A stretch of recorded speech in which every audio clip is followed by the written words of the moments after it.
Hey y'all, so I'm back, and no, it was not 28 years later. It ended up being 40 Acres. Now, didn't really know this movie existed. I mean, I saw it on like my AMC app, but I just saw that it was Danielle Detweiler, and I like her, so I did not walk out. I watched the movie, and I was like, "Ooh, this is actually really good." Now, it is a post-apocalyptic movie, but it's not zombie post-apocalyptic. It's um, famine and blights and pestilence. Like the animals start dying, and then like food starts getting killed off. So now everybody is like just trying to survive because there's no food.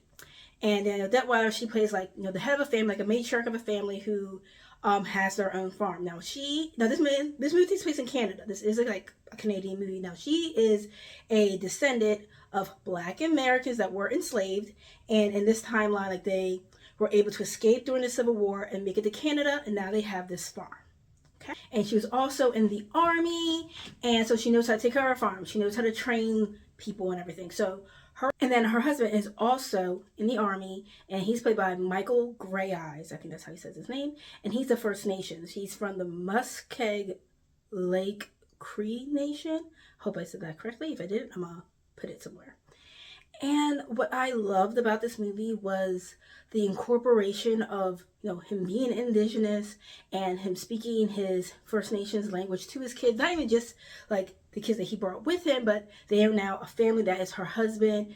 And even if you don't see, the black children speaking the language, they understand him when he's saying it, and it's just like their lives. I feel like this is one of the post-apocalyptic movies that I think is most realistic, is because it's they sell electricity, the government is trying to take over things, but there's always the people who are trying to take over everything, or the monsters. And in this, the monsters are cannibals.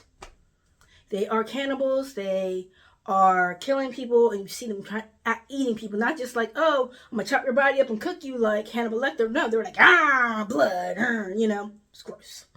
But what I liked about the fact that they were both army people and also raised like a farm or nature, them being able to train and take care of their children makes sense. They weren't just random nobodies who just are like now all of a sudden have this special skill out of nowhere because it's the apocalypse that you don't see them ever learning how to do. So them having guns and knowing how to use them and teaching their children and how to secure their perimeter makes sense.